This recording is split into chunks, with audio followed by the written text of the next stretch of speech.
Still going down, 208.8. I keep losing weight.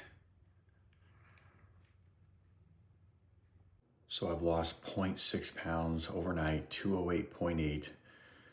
My journey to lose 40 pounds, I'm only 18.8 pounds away. Now here's the thing. Just because I reach my goal, I may have to reassess. If I feel like 190, I'm perfect, I look great, I'm gonna stay at 190. If I get to 190 and I feel like, I could probably go down a little bit more, I'll probably do that. I've gone through this where I'll have a goal, and then when I get to the goal, I kind of look and just reassess everything, and I make a decision whether to stay at that weight or to continue going down. What I would recommend is that you overshoot your goal by 10 pounds. The reason for this is if you happen to go off the plan, a birthday comes up, vacations, anniversaries, holidays, you want to give yourself 10 pounds of wiggle room, okay? By doing that, let's say you gain a couple pounds, 5, 10 pounds, you're still gonna look good because you overshot your goal by 10 pounds. Does that make sense?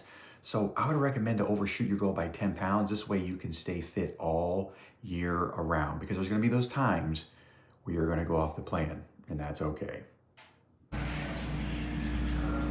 Gotta get some caffeine.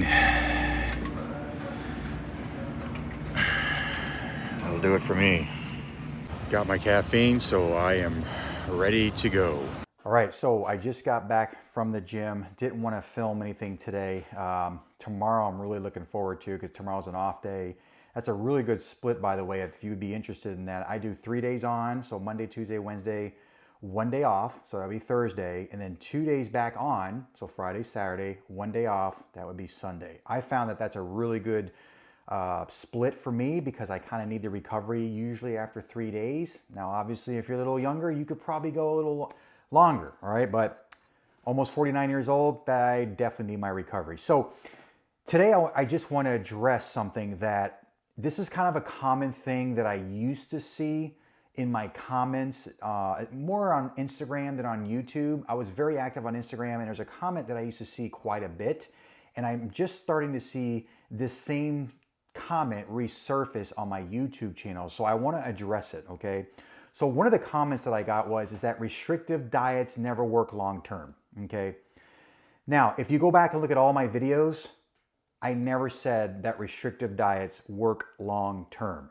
What's an example of a restricted diet? Well, obviously stuff like carnivore, keto, mainly those two, because those are very restricted, okay? Carnivore, you're restricted to only eating meat.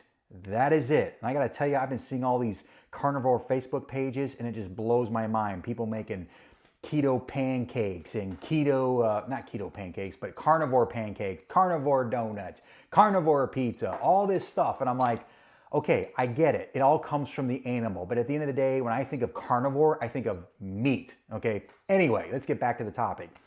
So you're restricted to only eating meat, okay?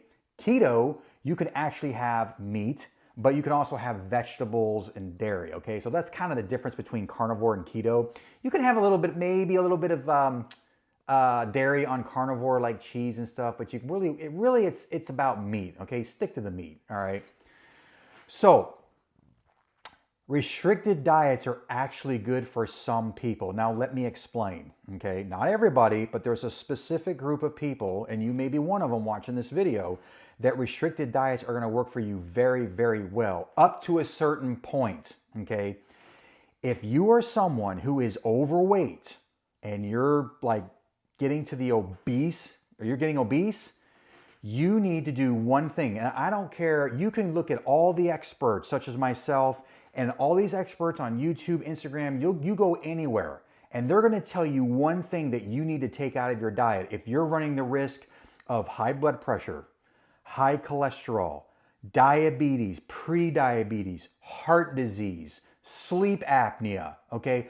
They're gonna tell you to do, the first thing they're gonna tell you to do is take the sugar and carbohydrates out of your diet, okay? That's gonna be number one.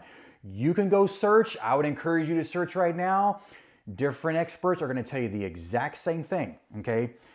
The reason for this is because when you're overweight and you're obese, your insulin let's see, what's the term? It's called insulin, not sensitive, but it's insulin resistant, okay? Your body is resistant to taking in sugar and carbs. What we need to do is get you insulin sensitive, okay? We need to focus on taking the sugars out of the diet for a moment in time. So what I would say is I'm not saying you can do keto and carnivore forever. Of course not. Look at carnivore and keto as like a tool in your toolbox. Look at intermittent fasting as a tool in your toolbox, even though I've been doing intermittent fasting for probably 10 years. I'm just used to it. I don't like to eat in the morning. I don't like to feel full when I train in the gym. I train fasted. That works for me. It may not work for you. You may feel like you need to eat before you go to the gym, and that's totally fine as long as you arrive at your destination or the goal you're trying to reach, all right? So we want to get you, if you're overweight and obese, we need to get you to be insulin sensitive, okay? And that just basically means we need to get rid of all the sugar, all the carbs, and get you to a point where later on, when you incorporate carbohydrates again, your body's gonna be more in a better position to take in those sugars and carbs. And we want, really what we want to do with those sugars and carbs, which converts to glucose, we want to shuttle that into the muscle, okay? We don't want to store that as fat, all right? So for you people who are overweight and obese, that is going to be the number one thing you're going to have to do. You're going to have to pull that sugar out of the diet temporarily until you feel like you've reached your goal, you become more insulin sensitive, and then you can slowly start putting carbs and those kind of things back into your diet. Now, I would encourage you, don't go back to eating like you did before, because that's what got you into the position that you're in right now. Why would you go back to eating all the processed junk? You're just going to go right back to where you were. And I see this happen all the time. Every January, people are like, I didn't finish my diet. I got to start over. And they're on this hamster wheel over and over. And look, I've done it too. Okay, I'm guilty as well. But I never get to the point where I'm like so out of shape and overweight. I've never gotten to that point. Have I gained some weight throughout the year? Yes, I have, okay? So I just wanted to address that comment because this is very, very important that you understand this. Look at carnivore and keto as a tool in your toolbox, okay? This is not gonna be some long-term thing you're gonna do forever. I mean, think about it. It makes no sense to reach your goal and then stay there eating the same foods for the rest of your life. You're gonna go off the plan. You've got birthdays, anniversaries, vacations, holidays. You're gonna go off the plan. That's why I talked to you early this morning and I said, hey, if you got a goal, overshoot it by 10 pounds, okay? Because it's gonna happen. There's 365 days in the year. Something's gonna come up where you're gonna go off your plan. So you wanna give yourself like that 10 pounds of wiggle room, okay? And the thing is, my specialty is helping people who are running the risk of pre-diabetes, diabetes, heart disease, high blood pressure, people who suffer with sleep apnea.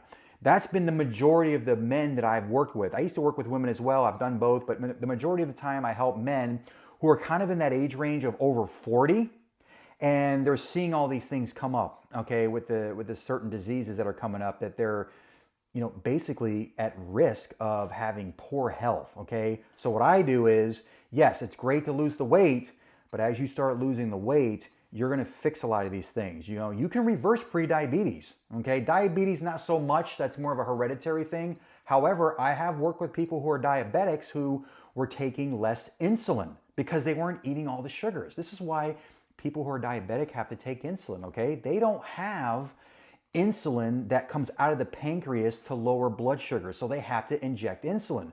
Well, if you're consuming less sugar, the less insulin you're going to have to inject, all right? So that's for the diabetics. Now, pre-diabetes, you can totally reverse that, okay? The thing you don't want to do is that you stay in a state of being pre-diabetic and you're continuing to eat junk, then you can actually become diabetic. You don't want to do that, okay? So carnivore and keto have been shown, I mean, through research that it does amazing things more than just weight loss, okay? It can reduce tumors in your body, you know, if you know, are susceptible of, you know, getting cancer and stuff like that, that can really help. Intermittent fasting can do the same thing. It starves these tumors because tumors feed off of sugar. A lot of diseases feed off of sugar. And the other thing I like about carnivore and keto is you get to eat a lot of protein. Here's a fun fact that you may not even know. Another thing I've been seeing on the internet a lot, you always see people say, hey, it doesn't matter what you eat, it's calories in and calories out, that's all. That's actually been proven false, okay? There's hormones at play. It's more than just calories in, calories out. And I'll give you an example. You could have two sets of people. You got person A and person B, and they're both eating the exact same calories, 2,000 calories. They're training the same, except person A is getting about 100 grams of protein, while person B is getting 200 grams of protein. Do you know that the person eating 200 grams of protein will lose more weight than the person eating 100 grams of protein, despite that they're eating the exact same calories and training program? That is a fact, okay? So protein is very good for building muscle. The more muscle you have, the more your body is gonna burn calories at rest. You could be sitting in your chair just like me, you know, having muscle, and then you have someone next to you weighs exactly the same. But you are burning more muscle or more calories because you have more muscle on your body. Does that make sense?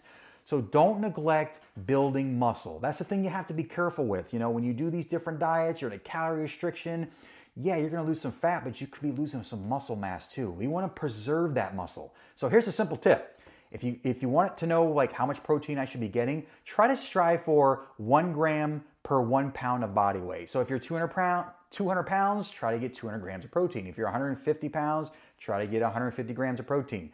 This is gonna be far more beneficial to you than being on a severe calorie restriction and your protein's low. Now I'm gonna tell you, it's kind of hard to get that protein up when you're eating really lean foods. That's kind of hard, okay? However, if you're eating protein that's high in fat, yes, you're gonna get the protein, but now you may be eating too much fat. So there is a balance. I would say mix it up. Lean proteins, fattier proteins, mix that up and you're gonna do just fine. You've been seeing my meals that I've been doing on these videos for my journey to lose 40 pounds.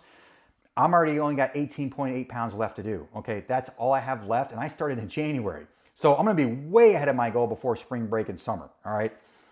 So again, if you want more content like this, make sure to comment below. Look, I welcome the comments, okay? I'm open to anything. If you got any questions, comment below and make sure to subscribe to the channel so you don't miss any of the updates and the tips that I'm gonna be giving you daily, all right?